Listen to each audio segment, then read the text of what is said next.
Hi, and welcome to The Curling Show, the podcast that brings you interviews with the sport's top athletes and the people who shape the game. I'm Dean Gemmel, and in this edition, we caught up with the skip of the team that's setting new standards for the women's game, Anette Norberg of Sweden, a short time after she capped a dream season with a win at the World Championship. Thanks for being on the show, Annette. I appreciate your time, especially after the busy schedule you've had through February and March. Let's start with your season. It was pretty much the dream season, I think. Olympic gold, another world championship, even a music video. When this team was formed, did you think you would end up being this dominant on the international scene? No, you can't expect that. But our goal for sure was to win the Olympic gold this season. So that was our major goal. You talk about winning the Olympic gold and how that was the major goal of the season, but it also seemed like you want to put a final stamp on things at the World Championship. Was that true? Yeah, of course. After winning the Olympics, we knew we were going to play the Worlds, and of course we would like to win that as well, putting a perfect end to the season and be able to win all three championships. Actually, was a goal going to the Worlds. Quick thought on the final in the Worlds. When your rock crossed the hog line, did you think it was going to dig at the back? Yeah, because the sweepers told me when I released the stone that they were happy with what they had. Okay. So I was never that worried, actually. Hey, what do you think the difference is between your team and others? I mean, why do you think you've managed to beat so many other top women's teams so consistently? I think we are four players that we don't miss that much. That helps. Yeah, and then when one of us do miss a rock, then the others cover up for that. So I think we're very, very consistent, and we never do a bad game, at least not everyone at the same time. So even if one of the players have a bad game, the others doesn't. So I think we have a high, lowest level. Hey, you in particular seem to be able to throw the big weight that we see more in the men's game than the women's game. Is that something you've worked on? Yeah, we have. We started that 3-4 years ago, trying to throw these bigger weight rocks with high precision, and we have practiced a lot on it, and we have done some weightlifting and so on, trying to improve the strength as well. Yeah, I think it may be the biggest advantage your team has right now. But let me ask you about curling in Sweden. About how many curlers are there in your country?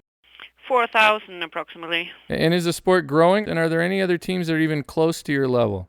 On the women's side, we have the junior team being at the Worlds, Junior Worlds for 2 or 3 years now. I think they're a coming team. And then we have a couple of even younger teams after that, because we have a curling high school here. And for example, all the boys playing the men's Worlds right now have been to that school, and there is a couple of girls team coming from the same school. So I think they will be hard to beat, but it will take a couple of years, I think. A couple of years for someone to challenge you. Yeah. Hey, do you think being the undisputed top team in a country without as many curlers gives you an advantage over, say, the women's teams in Canada, where it's difficult for one team to ever be considered especially dominant? Or would you prefer to play other top teams on a regular basis? Yeah, we have all the time in Sweden. There's been not only one good team, because we have Elisabeth Gustafsson and us competing right before, and now we have the team that were in Bismarck 2002 and a couple of other teams. So I think you need good competition at home to improve as well. So I wouldn't like the situation when we actually, of course we have won for the last years, but it has not been easy wins in Sweden going to the Worlds and to the Europeans. Talking about schedules, your team isn't going to the BDO Classic Women's Championship in Calgary, and this season you made it to Canada, I guess for just one event, right? One Ultima World Curling Tour event in Winnipeg. Will you play more on the Women's Tour next season, or is it just a travel and time problem? Yeah, maybe we will. We know we are going to the Continental Cup, and we would like to play a couple of other tournaments in Canada, especially now when we're not playing the Europeans. We can spend some more time in Canada because, of course, there is a time issue having families and work here, so we can't be away too long. Has your success made you well known in Sweden? I'm assuming every Swede knows, say, Annika Sorenstam. How many people know you and your teammates?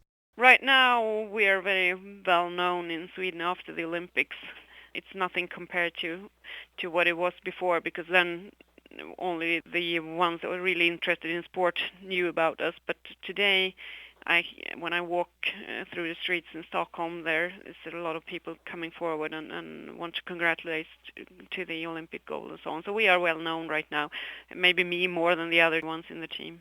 Well, I think other members of your team are popular in Canada too, but here in Sweden it's still it's a little bit more focus on the ski, but they are well known as well. We finished with something we call the run back. I give you a topic, and you give me your thoughts on it in 1 to 3 words. Yeah. Okay. Elizabeth Gustafsson.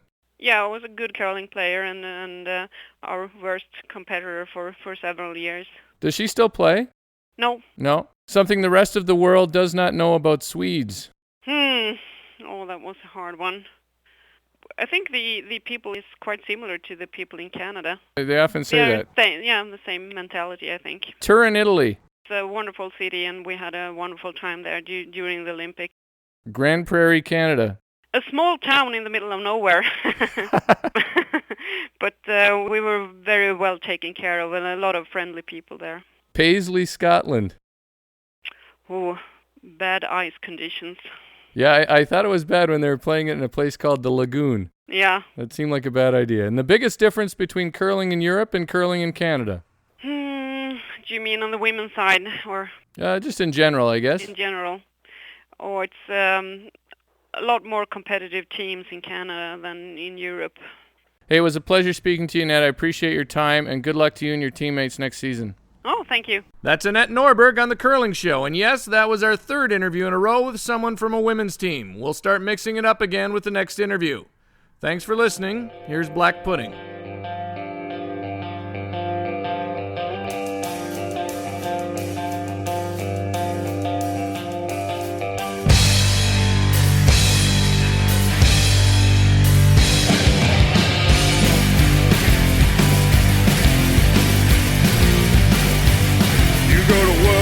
Every day you blend into the crowd, but in the silence of night he's got to live it like